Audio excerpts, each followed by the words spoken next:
Good afternoon and welcome to the City Club of Cleveland. I'm Dan Moulthrop, Chief Executive here and also a proud member.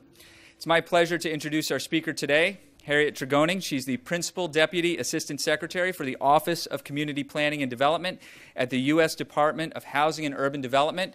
In other words, she runs community planning for HUD. The American economy is still slowly working its way out of the Great Recession. Some metropolitan areas, including, of course, the Great Lakes region, are inexplicably altered. Changes in manufacturing, industry, population loss, and a shift to a more global knowledge-based economy have caused economists and urban planners alike to rethink what makes communities thrive and able to withstand future challenges. Many of the things that make a community walkable, livable, economically competitive, sustainable, and equitable will also make that community resilient in the long run. And who better to discuss how Rust Belt cities can maintain a level of economic resilience than Harriet Tregoning, well known as a, quote, rock star in the world of smart growth and urban planning, end quote. Ms. Tregoning took over HUD's Division of Community Planning and Development a few months ago after serving at the helm of HUD's Office of Economic Resilience for about a year. It was that office that I think it was about 4 years ago, is that correct? Awarded Northeast Ohio a federal grant that funded the work of the Northeast Ohio Sustainable Communities Consortium, also known as Vibrant NEO. Ms. Tregoning was born in St. Louis, Missouri, where she started taking college classes at Washington University as a high school senior. She graduated early with a degree in engineering, was studying at the law school by the time she was 20. Her first job out of school was working on Superfund policy at the Environmental Protection Agency, but her focus quickly shifted to land use. She would spend 17 years at the agency, eventually serving as Director of Development, Community, and Environment. During her time at the EPA, Ms. Tregoning launched the Smart Growth Network, a way for local and national government agencies to share strategies for managing growth. She then served as Maryland's Secretary of Planning, the state's first Special Secretary for Smart Growth. Her expertise in smart growth propelled her to become the director of the District of Columbia Office of Planning, where she worked to make D.C. a walkable, bikeable, and eminently livable, globally competitive and sustainable city. When she resigned to join the HUD Office of Economic Resilience, David Alpert, the influential blogger at Greater Washington, wrote that Tregoning had served as the city's futurist-in-chief.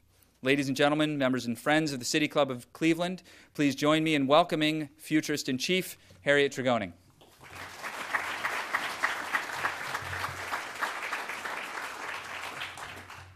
Thank you, Dan. I didn't know you were going to say all of that. That's a lot. So let me just start out by thanking Dan and thanking also Gary Musselman at the City Club for for basically asking me to be here. I'm bracketed between Barack Obama and Janet Yellen, right? So I'm like, I'm not worthy. I'm not worthy. So. I hope your expectations aren't unduly influenced by all of that. I also wanted to give a couple of shout-outs to some of my colleagues at HUD. Jarrell Lawson, who's our CPD Field Office Director in Columbus, Ohio, and Lucy Miller, who's been our Sustainability Officer working kind of day-to-day on this grant. Steve Cherney from our office in Washington, who I've worked with very closely. I have some other acknowledgments, but let me give a shout out to Hunter Thompson, who I've known a very long time, but he's been one of the guiding forces behind this great consortium effort here. I just came off an amazing bus tour. How many of you were on that tour? And you're going to yell at me if I don't name everyone who was there, but let me just say, planning is great, but as my former colleague used to say, to plan is human, to implement divine. So implementation is really kind of what we're talking about. And I got a chance to see a little bit of what has already begun to happen on this tour. We went, of course, through the Opportunity Corridor neighborhoods, including Kinsman, Central, and Fairfax. We went through University Circle, through the campus district, and we got to hear not just see what was going on, but get some very excellent and insightful remarks from a bunch of people. Brad Whitehead, the Fund for Our Economic Future, Chris Renee at University Circle, Inc., Tim Tramble at Burton, Bell, and Carr, Councilwoman Cleveland from Ward 5, Jeffrey Patterson at CMHA, Joe Calabrese from the RTA, Deborah Wilson from the Fairfax Renaissance Development Corporation, Bobby Ridgetail from the Campus District, and many others participated in this tour. And for me, it wasn't just that, oh, these are some great people with some great insights. It was a sample for me of the kind of engagement that's happened across across the region, and these were folks that are clearly very deeply invested in what's going on, and invested in the plan, invested in the implementation of what are going to be critical outcomes. So I'm going to talk to you a little bit about that planning work and kind of what's next. But I'm also going to really thank you for the opportunity to reflect on this. These were really unusual grants that HUD gave, and I'll talk a little bit more about that later, but there are amazing possibilities for revitalizing the Great Lakes region, and I really applaud the community here for the focused research and analysis that's been done as part of the grant to find new ways to develop, adopt, and most particularly implement transition-focused strategies and policies that are designed to create a more equitable, more sustainable, more economically resilient future across this region. The story that I heard as we did the tour is a familiar one. Deindustrialization is not just a Northeast Ohio phenomenon. It's happening all across, particularly the Midwest. A more global economy, changing demographics, all of these have resulted in very profound challenges for cities and metro areas in the Great Lakes region over more than 3 decades now.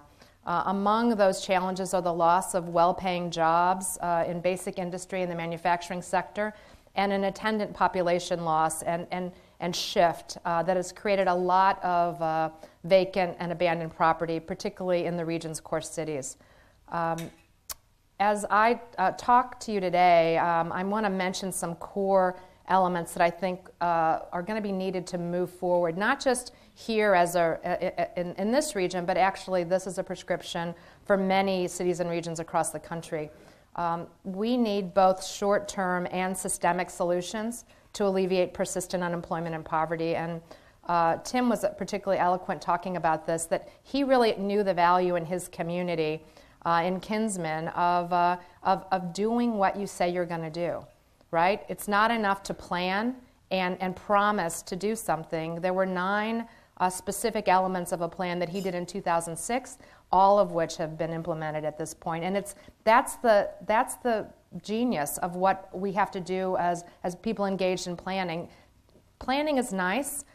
Implementation is the key, and getting those things done is really the down payment on much more ambitious and much more extensive collaboration across the region. So I think that's a great lesson to learn, and I'm glad that you have such wonderful practitioners of that kind of an approach.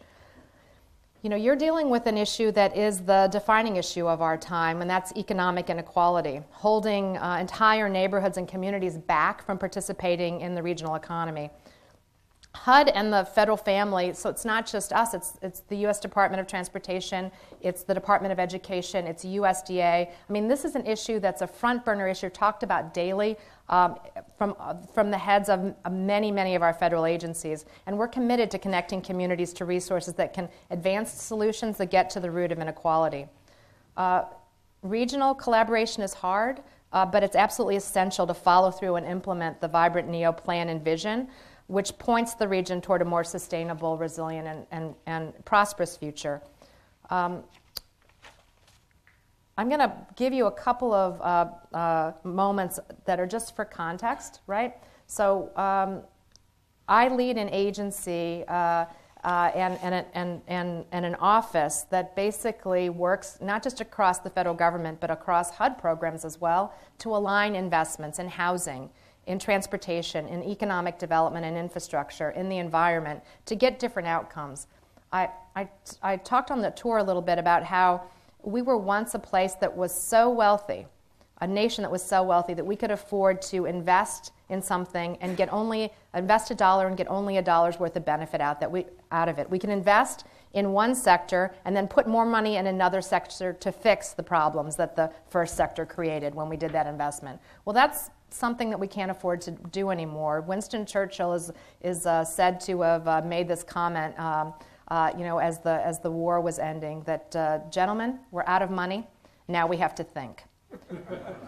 And that's exactly where we are. We can't spend not a local dollar, not a state dollar, not a federal dollar, and only get $1's worth of benefit, and we can't spend that dollar with only a single purpose in mind. Those dollars have to do multiple duty, multiple benefit, and that was really the purpose behind the Sustainable Communities Initiative in particular. We gave grants to both 74 regions around the country, like Northeast Ohio, and to 69 individual communities. But I think the most impactful work was the $170 million that we gave to those 74 regions. Multi-jurisdictional regional entities, nonprofit partnerships that particularly look to integrate housing, land use, workforce development, transportation, and infrastructure. And they were pretty impactful all across the country, and this regional work is hard to do. I call it unnatural regional collaboration, right? It's not a natural thing to do to work across jurisdictional boundaries. It's certainly not an easy thing to do, but it's an essential thing. Almost all the problems that face our communities today are problems that are regional in scale. Housing markets are regional, job markets are regional, transportation systems are regional. Natural disasters are regional. We can't solve our problems at the scale of a single jurisdiction, not very easily anyway. And so matching our efforts to the scale of the problem is incredibly important. And we think that these HUD grants have already begun to make a difference in a couple of important ways. We've really been able to nurture and identify some amazing leadership across the country, Northeast Ohio included. Just to give you an example, we have this amazing President's Task Force on Climate Preparedness and Resilience. More than half of the local leaders on this task force came from these grants that we've given. Nearly a quarter of the recipients of the new cross-agency program, Local Foods, Local Places, came from the pool of grant recipients. We've identified 16 climate action champions, local governments that are doing amazing things on climate and greenhouse gases. 13 of the 16 are among our grantees. 10 out of the 14 Strong Cities, Strong Communities. 11 of the 14 investing in manufacturing community partnerships.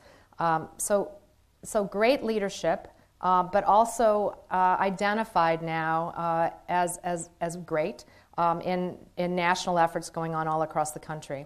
And grantees have benefited from subsequent HUD investment. So we've put 37 of 56 choice planning grants to SCI regions, $11 million worth. 8 of the 12 implementation grants for choice have gone to SCI regions, $230 million.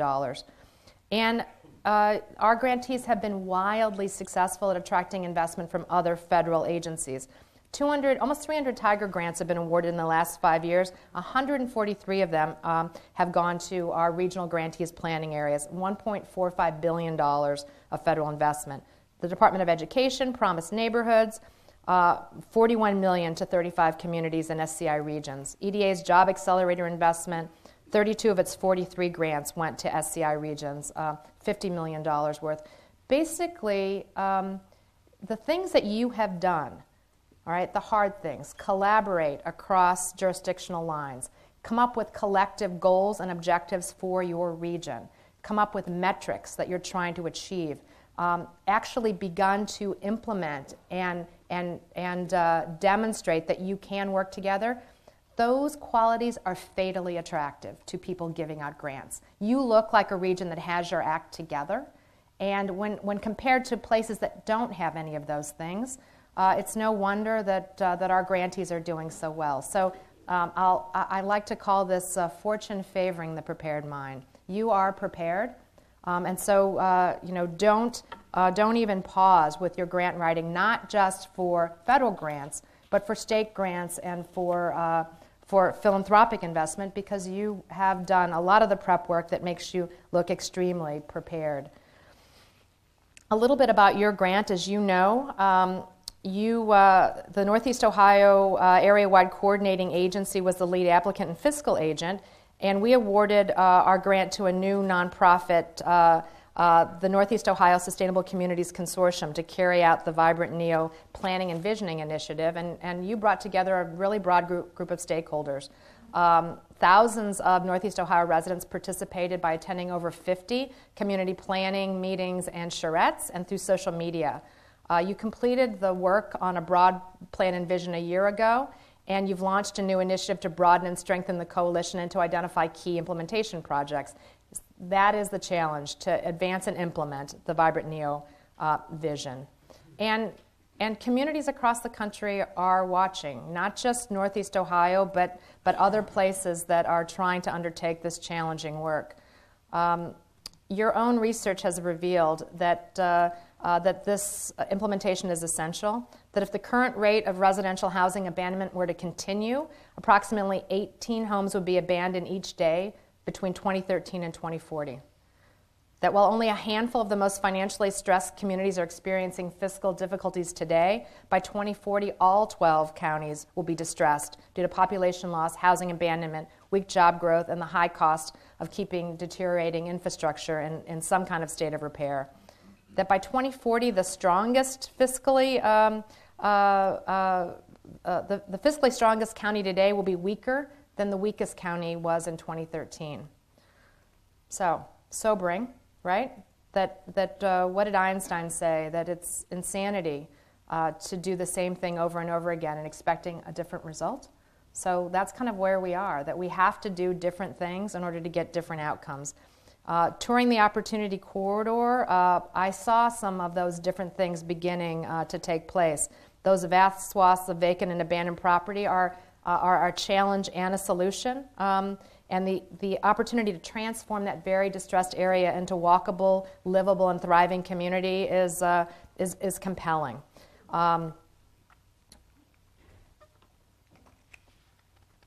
So I wanted to mention a report that ended up being released about a week and a half ago, and it featured some things in Cleveland. This was a report that that essentially made some conclusions about what downtowns are starting to look like. That in 1960, the metro jobs within 3 miles of the city center were 63%. By 96, it was down to 16%, and that's not different here. But by 2013, those metro jobs were up to 23% of all the jobs in the region, in the downtown. So that long trend is beginning to reverse, and that businesses are beginning to move downtown. And they're doing it because they're trying to attract and retain talent. However, whatever the reasons might have been for moving out of the center city, and a lot of times people said, oh, the rent's too high, the taxes are lower. For most of our businesses that we're looking to attract, 80% of the cost is actually the payroll. And so if you can't attract and retain the talent, you are at a big competitive disadvantage. So businesses are starting to move downtown to attract that talent, to build their brand identity and their corporate culture, and to support their customers and business partners who are also moving downtown. These are some of the quotes just from from Cleveland businesses. Our younger employees don't want to go to a suburban office park. It's boring as all get out there. They walk outside and see cool stuff, and it's fun, and I wanted to be where they are. This is Reg Shiverick, the president of Dakota Software in Cleveland. This was a study done of 500 businesses that had relocated. These are other quotes.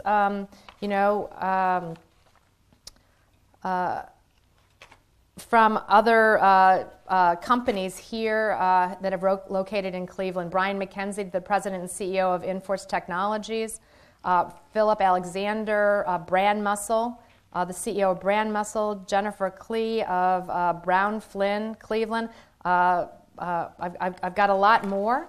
But they are really looking at not just downtown because it's downtown, but because of the quality of place. And I've certainly seen a lot of examples as I've been in Cleveland over the last day or so of really great neighborhoods with interesting retail and amenities, with housing returning to neighborhoods, so that you have a mix of jobs and residents and lots of other amenities like parks and bike lanes and other things. And it's not just in downtown Cleveland. There are a lot of companies of the 500 that were interviewed for this study that are looking to move to small downtowns, not necessarily in, not the center city, in Bangor, Maine, in Dubuque, Iowa, and Conway, Arkansas. And why those small places? Because they've created a walkable, vibrant, mixed-use, mixed-income neighborhood. That the blocks are safe and beautiful, that people want to walk, and there's a lot of activity out on the street. That those are some of the qualities that are important to have if you want to attract companies that are hiring talented workers. If you want to have that, those are the qualities that employers are seeking. And that's true not just for downtown Cleveland, but for many, many of the neighborhoods throughout the greater Northeast Ohio area. Not everyone wants to live in the center city, but many, many people want to live and work in a walkable neighborhood where there's convenience just around the corner. The companies that are expanding and moving downtown, there are a lot of different types of companies. The largest swath are professional, scientific, and technical services. That kind of pairs well with some of the investments that you've made here. Information, finance, and insurance, manufacturing as well. These are some of the types of companies, and this is where they're moving from. Most of them are relocating from suburban locations to the metro areas. Some are relocating from suburbs outside the metro. Some are in downtown already and looking for a new downtown location. Some are relocating within the metro area to a different downtown. Some are doing an expansion. And in a few cases, which everyone's excited about, they're brand new companies forming down in the downtown. So I know this is a part of the strategy that you're looking at, and I say it really speaks to what could or couldn't happen along the Opportunity Corridor. It's not going to be enough just to have the transportation connection. It has to be a walkable neighborhood that is well connected to the residential neighborhoods that are right along that corridor, that have amenities, that have retail choices, that feel safe. And so that is also part of what has to happen for that to really work.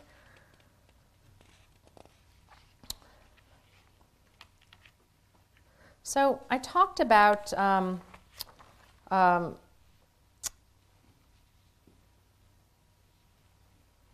little bit about the Vision NEO plan, and the collaborative identified a number of priorities that are going to guide the work to come.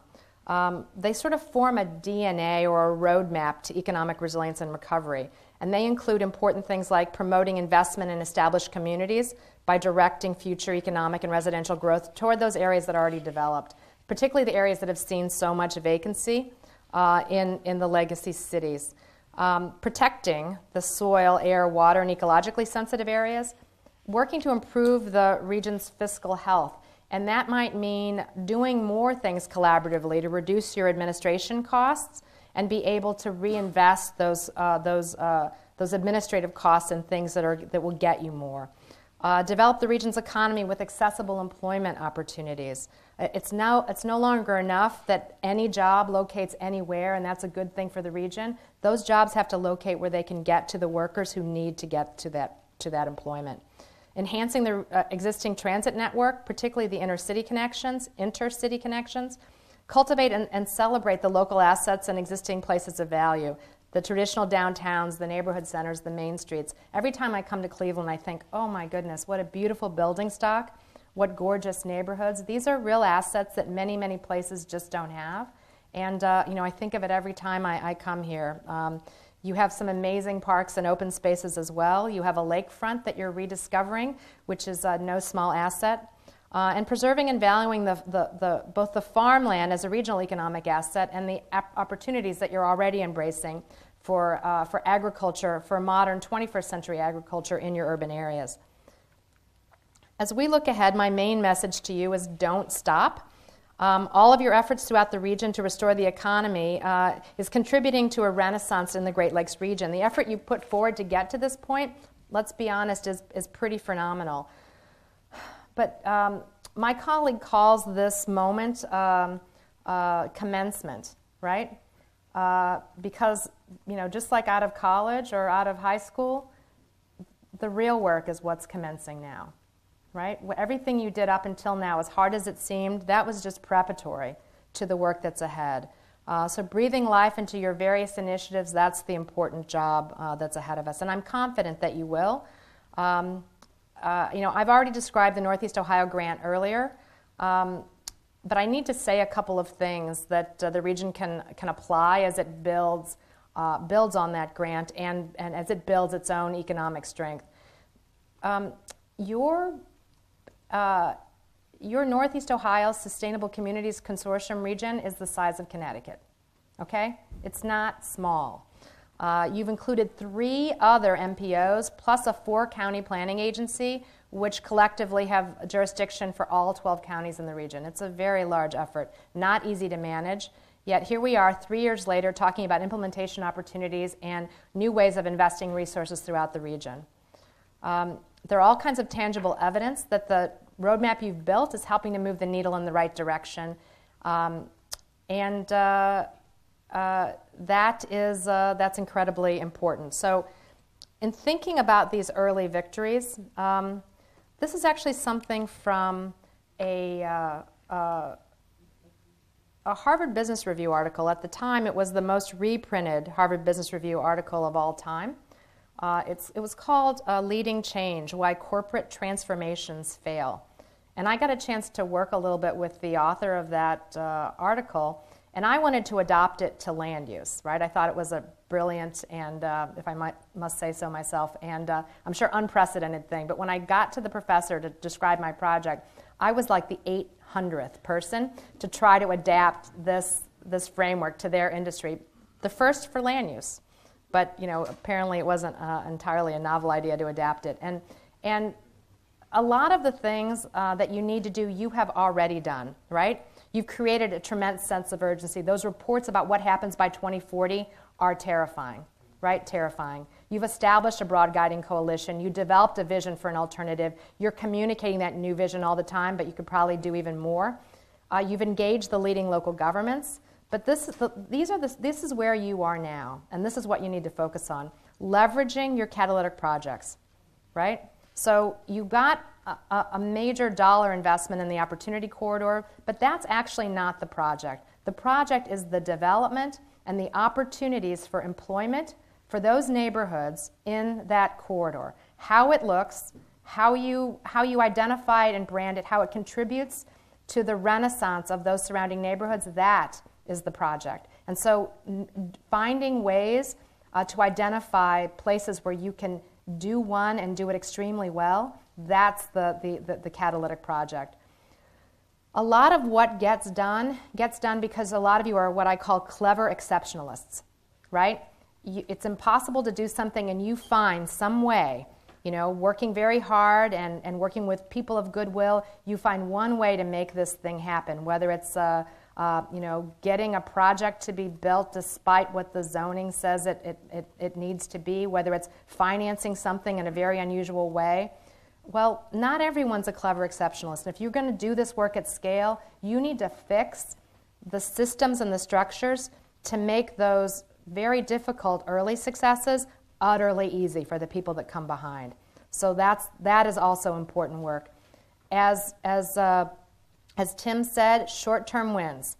You have to have, this is a long-term effort. It's going to take decades for this plan to be fully implemented, but that doesn't mean people aren't absolutely right to expect some wins right now, within months, right?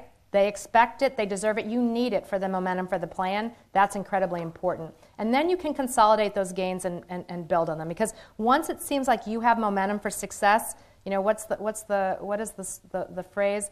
Success has many fathers, failure is an orphan.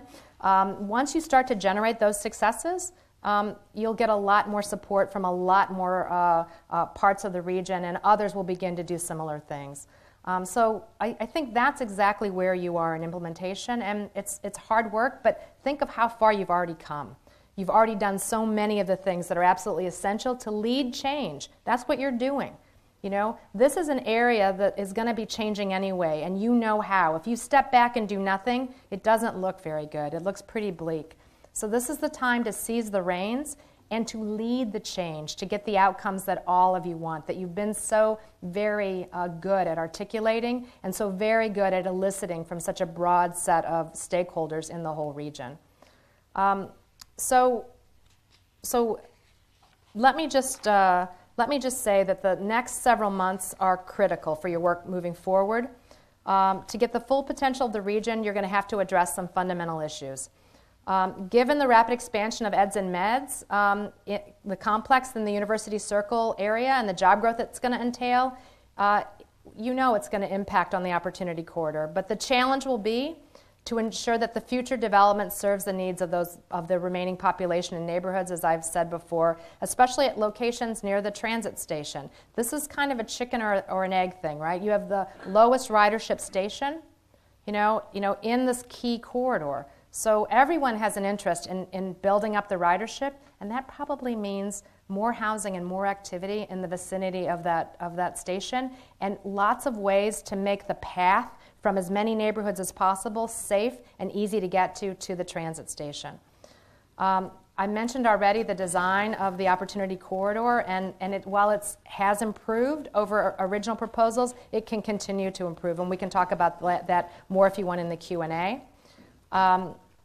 Local, county, and regional transit leaders should think about other local and regional bus opportunities on the Opportunity Corridor itself at some point in the future. You've already been a pioneer in bus rapid transit, and every time I go down the Health Line, I think it's amazing and an example to so many other places. But you know, more transit is needed, and not just in Cleveland, but in suburban job centers and in places around the region. I understand that the city is considering implementing some code changes in portions of the corridor, which I think is incredibly important. I don't think Freddie is here. Freddie. Okay. So any help you need, I went through it, redid the zoning in my city. Took 5 years. I could short circuit it for you, so it might only take 4 years. I don't know, but it's hard to do, right? If it was easy to do, it would have already been done. If you're doing it just for the corridor, even easier. That's kind of easier to do than citywide, but very, very important to do. And I know your leadership is going to be key. Equity needs to be a top consideration going forward, as I know it is. The corridor traverses the most distressed and disinvested neighborhoods in Northeast Ohio. And given the investments that we all hope will be attracted there, there's tremendous opportunity for all kinds of advancement in workforce, in community and economic development. But it's not an automatic byproduct of that investment, right? So those links are going to have to be made over and over again every day to make sure that the people who most need to benefit from the investment actually get that opportunity. There's no going back, but you're not alone. You have a lot of peer cities that are doing things. Cincinnati, Ohio has implemented form-based codes in several neighborhood commercial areas. Seattle, Washington has developed a system prioritizing equitable development outcomes at transit stops. And St. Louis, the city I grew up in, is using regional development to address inequities in what is a very highly segregated region. So maintain your regional framework as you move forward. Lead with equitable development. Stay connected to your peers. And remember, you are prepared, and fortune favors the prepared mind. Thank you.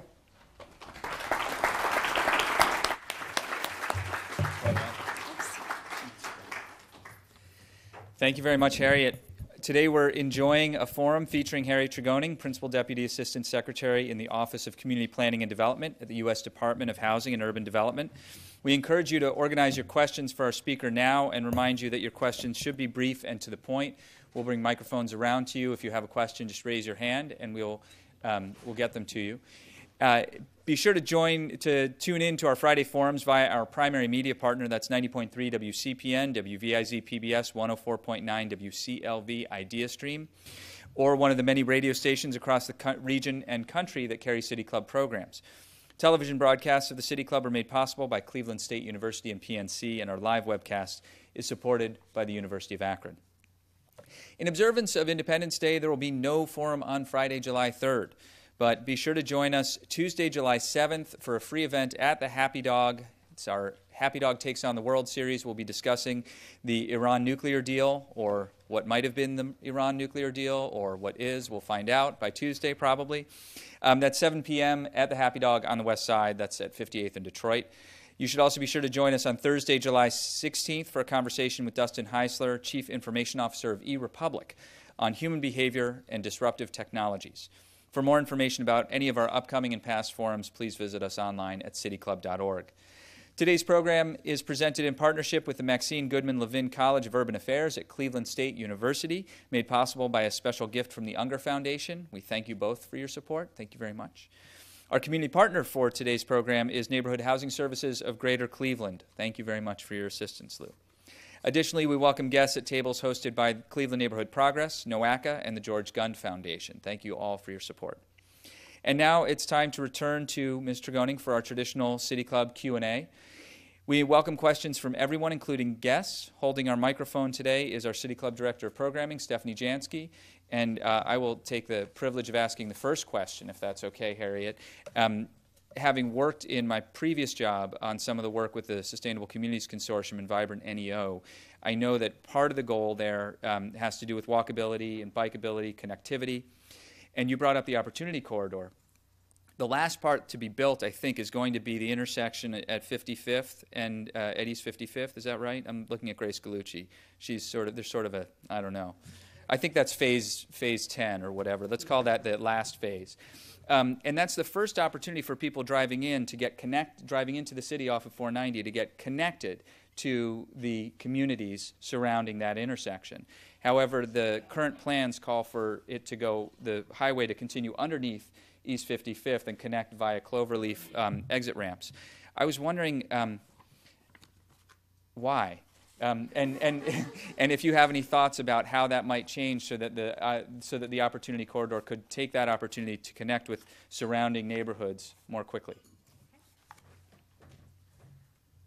It's a good question. I know that a lot of the debate has been, some of it led by our friend at the Cleveland Plain Dealer, an architecture critic, about the design. And it's a little ironic because if you look at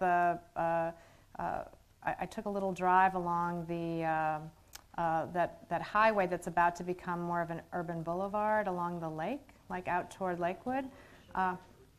Shoreway. No cloverleaf plan there. I don't know. I actually did a study, and when I was planning director in the city, we have a little bit of cloverleaf infrastructure for a highway that was never built, but it's still there in the city, and it's a lot of land, and it could be used for something else. I don't know. But that being said, I don't know what the car counts are expected to be on this road. That's something that I would look at, and I would compare it to the treatment that's happening with the highway that's about to become the urban boulevard. I sit on our transit agency board in my region, and I was on the board of the MPO for 7 years before that. So I know a little bit about transportation, and while I love my friends at the state DOTs, they often overbuild things. They often, build for a traffic projection that is very unlikely to happen. If you look at auto ownership, if you look at the amount of vehicle miles traveled, if you look at especially cities that have choices, and Cleveland has choices,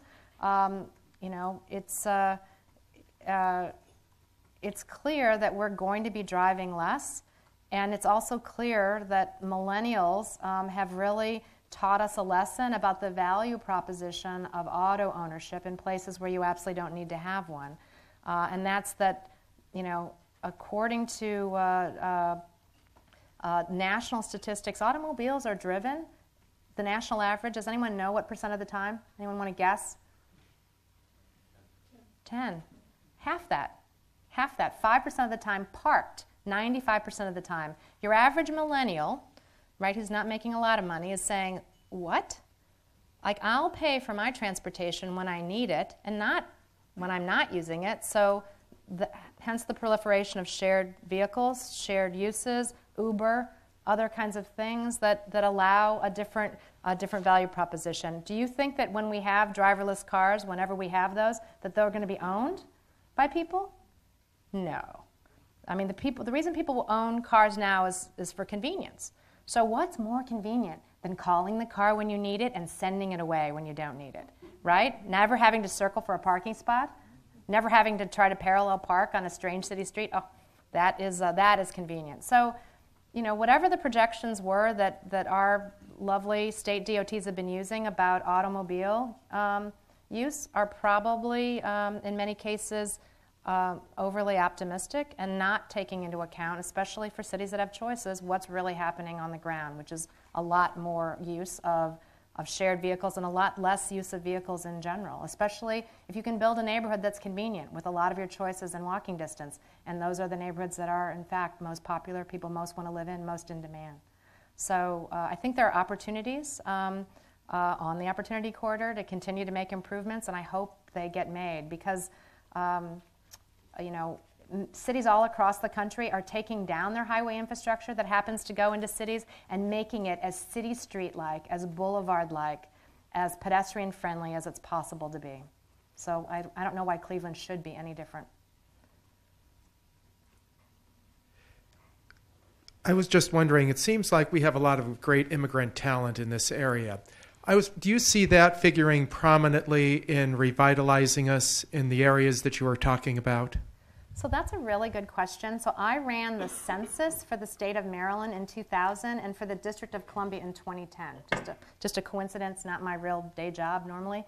And one of the things that I noticed, very much was that the cities that were growing, especially in 2000, and if you looked at 1990 as well, if they were growing, the entirety of their net growth was foreign immigration. So if you were no good at attracting immigrants and keeping immigrants, well, you were probably not growing. And in a lot of other cities, diversity has not always been the celebrated, desired, wonderful quality that many of us now think that it is. And to be able to have a city with great diversity and lots of different types of people in it is increasingly attractive to major employers. And it's but it's something that cities actually have to work on to make sure that they are welcoming to foreign immigrants and to make sure that the interactions between the long-term populations and neighborhoods and the newcomers are great. And I say this from bitter experience because I live in the District of Columbia where we have many of these strange foreign millennials that have invaded our neighborhoods. And to many of our longtime residents, they're as foreign as anything you've ever seen and as incomprehensible as anything. They want small units. They don't drive. They're biking all the time. They're bugging their neighbors about how they can help. They're trying to, do neighborhood cleanups and wanting to do oral histories, and people don't know what to make of them. But I think with a little effort, you can make the newcomers and the old timers peacefully coexist. But it often takes effort. But I do think foreign immigration has been an absolute factor in many cities, and I think a city that's hoping to grow its population should not ignore it. Mr. Tregoning, I appreciated all your remarks and their focus on the urban area, but I want to broaden the conversation. In my formative years, many years ago, I grew up in Elkton, Maryland, which is in the northeast corner of Maryland, as you will know, since you were planning director or smart growth director from Maryland. I want to compare that location, which is in the Baltimore-Philadelphia corridor, to what do we do here in Cleveland about Ashtabula County and the city of Ashtabula, which is northeast of here and is between us and Buffalo. And how do you create a synergy between what's happening in Cleveland and what's happening in those more rural outlying areas so that the whole region benefits and everybody gets some benefit to the growth and development and resiliency of the community? I think that's a very good question, and for a long time our conversation has focused in many regions about the poor center city, right? That's been hollowing out, and it's hard to be a successful region with a hole in the donut. But in many regions, in fact, there are lots of communities that are struggling and that have aspirations to grow their population and diversify their economy. And so I think that that a region needs to think about strategies that involve all the communities that want to be part of the changes that we're talking about and about managing those changes. We talked on our tour today about supply chains for different types of businesses and thinking about industries that are either here or that want to be here and what those supply chains look like. Not everything is appropriate to be in a single location. I know along the Opportunity Corridor, people are doing a lot of work to assemble large parcels of land to make certain types of industrial development and manufacturing possible where it just wouldn't normally be in the city because of the small parcel sizes. But in fact, there are lots of types of employment that are probably more suitable to smaller communities and to areas that are not in the center of the city. I'll say this to Freddie. When I started planning in the District of Columbia, we had 5 straight decades of population loss, but we were nevertheless always optimistically planning for growth and hoping it would come. And the year I started was the year the population it had been leveling out the last 2 or 3 years, but that's when it began to grow. And it didn't just grow; it shot up 1,100 people a month. More or less from 2007 to today. I think today it's down to 800 a month, but when it happened, it was almost overwhelming. So the only thing I would say about this when we talk about the Northeast Ohio region, you have a lot of strengths, a lot of advantages that would make this area attractive. I would also just think about what success begins to look like. And if you end up having an actual rush hour with real congestion that isn't coming from construction, but actually coming from more economic activity, that's thinking and planning for those alternatives are really important. I think that there's an economic strategy for the region that has component pieces in a lot of different communities, not just in Cleveland. And I think as you get more fine-grained when you think about the type of economic development that you're hoping to attract, I know food-based, local food and food-based business, food processing, value-added agriculture, that's some of the conversation that's been going on. But as you look at other types of economic development and other sectors that look to be growing, I think the key is to include all of the communities in the region in that conversation and to figure out how to, what do my colleagues in North Carolina call it? Co-opetition. Cooperate to compete. That if you are competing against each other to attract an employer from one end of the region to the other, that's a net zero game, right? So how do you figure out what makes most sense to go where and agree to do it together? Because you market the region as a region. The people and the companies that move here will be, or that grow here, will be using the entire region. All of your communities have assets. All of your communities have issues, and it really becomes a kind of a collaborative process to think about what makes most sense to go where and why. And that's what you should be doing. Welcome to Cleveland. Thank you. Somebody wrote about you that you were the rock star of smart growth and urban planning, so it's appropriate that you're here in Cleveland, the rock and roll capital of the world. You spoke about equity and things along those lines in terms of the Opportunity Corridor. How do we promote equity in terms of access to capital for those who are living around the area in terms of rehab, in terms of improving their lots, and using the leverage that you're bringing with the Opportunity Corridor? I think that's a really great question. I know that that there are lots of different potential opportunities. So one of the things I do is sit on the advisory board of an organization that represents CDFIs. And, CDFIs have been kind of a community development financial institutions. They deal with new market tax credits, among other things. I know they've been significant in this region in terms of development. But the organizations themselves, in some cases, grew out of community development corporations. Some cases have become community development corporations. They're sort of an evolutionary kind of an organization. They, unlike many of the institutions of, say, government that don't morph and change very easily, they seem to be fairly mutable. I think that there might be some opportunities for CDFIs to do more in this space when it comes to infrastructure, when it comes to other types of investment. We were kicking around the idea that CDFIs could start to get into the payday lending space in a positive way, not predatory, and maybe combine those services with earned income tax credit preparation and individual development accounts. That if you offered that package of services, that you would end up really creating a solid financial basis for a lot of low-income households. You could also be doing some micro-lending and some other things. So, I already heard some examples when we were in the